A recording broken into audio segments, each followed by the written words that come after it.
Hello বন্ধুরা, এবার আমেরিকাকে টেক্কা দিয়ে রাশিয়া তৈরি করে ফেলেছে পাগদা নামের এক ভয়ঙ্কর স্টেলথ বোমার, যা গোটা বিশ্বের সামরিক শক্তির ভাত ভেঙে দিতে পারে। তো আজকের এই ভিডিওতে আপনারা জানতে পারবেন কিভাবে পাগদার নামের ভয়ঙ্কর স্টেলথ বোমার বদলে দিচ্ছে যুদ্ধের ধরন এবং কেন একে বলা হচ্ছে বিশ্বের সর্বাধিক ভয়ঙ্কর নিঃশব্দ অস্ত্র। তাই সম্পূর্ণ ভিডিওটি দেখতে থাকুন এবং লাইক সাবস্ক্রাইব করে আমাদের সঙ্গে থাকুন। পাগদা স্টেলথ বোমার এটি কোনো সাধারণ বিমান নয়, এটি একটি উড়ন্ত ছায়া। এটি নিঃশব্দ ধ্বংসযোগ্য বটে।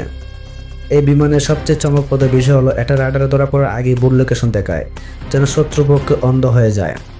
এর আকার অনেকটাই আমেরিকার বিখ্যাত B2 স্টেলথ বোমারের মতো হলেও পরিস্থিতি এটা যেন এক ধাপ এগিয়ে। একবার আকাশে উড়াল দিয়ে এটি প্রায় পৃথিবীর যে কোনো প্রান্তে পৌঁছে পারমাণবিক বোমা ফেলে আসতে পারে এবং কেউ জানতেও পারে না। এই বিমানটি ঘন্টায় 1000 কিলোমিটার বেগে উঠতে পারে এবং সে একবার ফুয়েল লোড দিলে প্রায় 15,000 কিলোমিটার উঠতে সক্ষম হয়। মানে রাশিয়া থেকে আমেরিকায় ভেতর ঢুকে আবার ফিরে আসতেও পারে, তাও আবার নিঃশব্দে। এর ওজন প্রায় 34 টন, কিন্তু অস্ত্র হয়ে দাঁড়ায় প্রায় 70 টন পর্যন্ত, যা এক বিশাল বোমা বহনকারী ক্ষমতা নির্দেশ করে। এই বিমানে পারমাণবিক বোমা ছাড়াও তাকে হাইপারসনিক গাইডেন্স মিসাইল, হাইপারসনিক অস্ত্র, এমনকি কিনজাল মিসাইলও। এই কিনজাল মিসাইলের শব্দে 10 থেকে 20 গুণ বেশি গতির আঘাত আনতে পারে।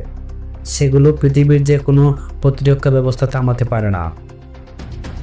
এই বিমান শুধু হামলাই করে না, এটি নিজে এক বিশাল ইলেকট্রনিক যুদ্ধঘাঁটি। শত্রু রাডার সিস্টেম, স্যাটেলাইট ও ড্রোনের সিগন্যাল জ্যাম করে দিতে পারে, তাও আবার মাত্র 10 কিলোমিটার মধ্য থেকেই। এবং এতে রয়েছে AI সিস্টেম, যার মধ্য থেকে এটি ভবিষ্যতে পাইলট ছাড়া যুদ্ধ করতে সক্ষম হবে। এই AI নিজে সিদ্ধান্ত শনাক্ত করতে পারে এবং শত্রুকে ধ্বংস করতে পারে, তাও আবার একজন সৈনিকের মতোই। কিন্তু রাশিয়া চাইলে এটি সম্পূর্ণ ড্রোন মডেলও ব্যবহার করতে পারত, বিনা পাইলটের সম্পূর্ণ মিশন সফল করেও ফিরে আনতে পারবে। এই বিমানের সবচেয়ে ভয়ের দিক হলো এটি একদম নিঃশব্দ, একেবারে নীরবে চলে। এমন নিঃশব্দ আক্রমণ পৃথিবীর কোনো প্রতিরক্ষা সিস্টেম আগে কখনো কল্পনা করেনি।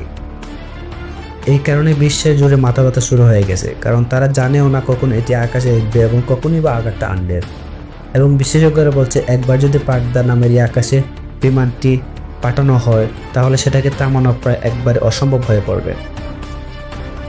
বর্তমানে রাশিয়ার গোপন সামরিক ঘাঁটিতে চলছে এর পরীক্ষা, যেখানে উপগ্রহ থেকেও দেখা যায় না কিছুই।